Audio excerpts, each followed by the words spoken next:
Oi pessoal do sétimo, Kael, Emily, Iago, sejam bem-vindos a mais um vídeo. Esse vídeo eu passei o trabalho final para vocês, então a aula de amanhã, a segunda aula, iremos terminar de corrigir aqueles trabalhos, tá?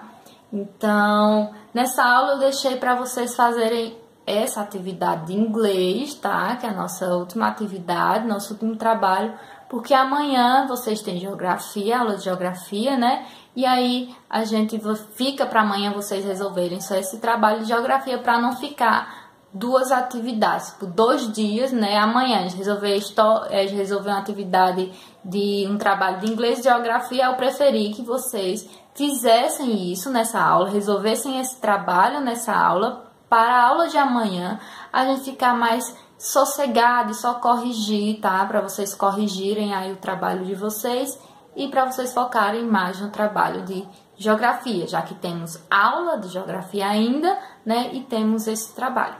Então, a primeira questão é sobre o past continuous, é sobre o passado contínuo, tá ok? Então, temos aí um V e um X. Vocês observar na frente das alternativas, temos um V e um X. O V é de que é uma afirmativa, é uma afirmação, e o X quer dizer que não é uma afirmação, é uma negação. Então, se você tem uma frase que tem um X, então eu vou utilizar a forma negativa do passado contínuo. Se tiver um X, né, então se tiver um V, é uma afirmativa, e vocês vão utilizar afirmando no passado contínuo. Temos as imagens e temos as palavrinhas, no caso são os verbos, que significa, que representa essas imagens. Tem uma das palavras que eu não coloquei a imagem, então vocês desconsiderem ela, só se não me engano é read, fish, que é pescar, né? Ler, pescar, e tem outra que eu não tô lembrando, não sei se é swim, que é nadar. Então são essas 3 que vocês vão usar. Lembrando, são verbos, colocam no passado contínuo, e de acordo com o X ou V, vocês vão entender se é negando, né, ou se é afirmando. Já a segunda, vocês vão marcar a alternativa que melhor complete e aí esteja de acordo, coerente, tem uma certa coerência sobre o passado contínuo. Então, temos uma questão e aí temos alternativas embaixo e vocês vão marcar qual delas vocês devem usar, tá?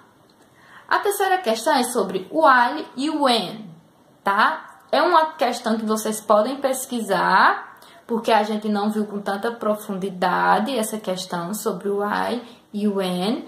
Porém, vamos lá, eu vou dar uma explicação coerente, rápida, tá? Mas que vocês vão compreender bem. O when, como vocês já sabem, é quando, tá? O when, ele está no presente. O when é uma palavra que pode ser usada no presente ou no passado contínuo, tá? Então, lembrando que essas formas verbais que a gente está estudando envolvem muito presente ou passado contínuo, tá? Então, when, ele é uma palavra que pode ser usada no presente ou no passado contínuo. Quando, tá? O while significa enquanto. O while, ele está apenas no passado contínuo. Então, quando vocês for traduzir a frase, então vocês vão ver aí, essa frase está no presente, está no passado, e vocês têm que ver a ação que está sendo efetuada nessa oração. Se eu falo, eu conheci Kael enquanto andava de bicicleta, então quer dizer que é uma ação que está sendo praticada naquele momento. Foi uma ação, eu conheci Kael no momento que eu estava andando de bicicleta. Então, o que é passado contínuo? É uma ação que aconteceu no passado, óbvio, né, que estava acontecendo naquele momento. Então, eu conheci Kael enquanto andava de bicicleta. Então, eu estava andando lá de bicicleta e passou Kael, e Kael, tudo bom? Conheci Kael. Já quando eu conheci Kael quando eu andava de bicicleta. Então, quando remete um dia, tá? Se lembra lá dos Hs? Who, I. Então, o when já remete um tempo, tá? Um tempo específico.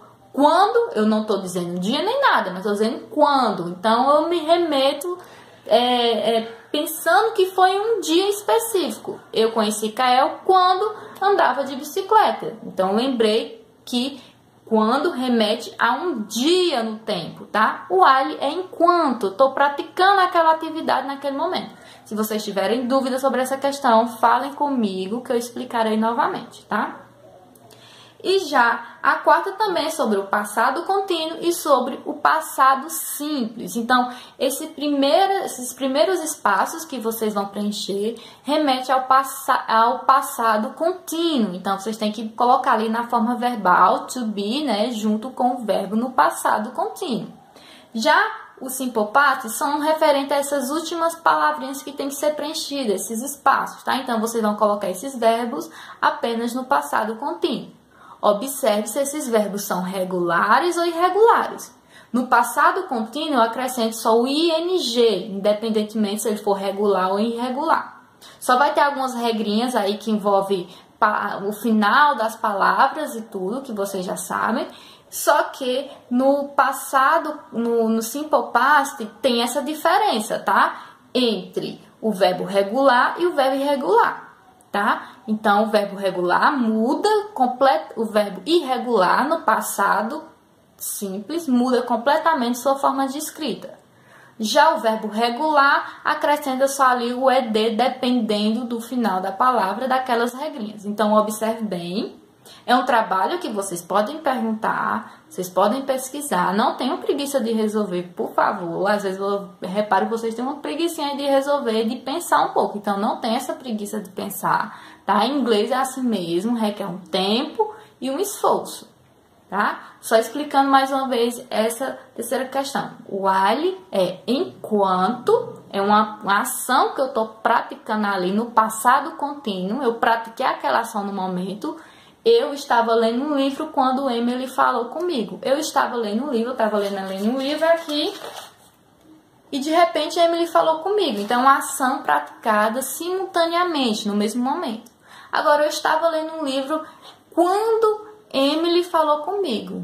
Então, remete a um momento específico, tá ok? E está, geralmente, quando, que é when, está aí no simple past, no passado simples. Então, vejam aqui, tem duas forminhas verbais aí, tá? Então, um beijo, tá? Qualquer dúvida, venham falar comigo. E na próxima aula eu vou tentar corrigir os outros trabalhos. E esse, se não der tempo, próxima aula eu corrijo. Ainda temos uma última aula, essa é a nossa penúltima aula, né? Próxima semana já temos uma última, então a gente vê como vamos fazer essa dinâmica. Mas mandem as fotos pra gente já ir corrigindo e conversando, tá? Tchau!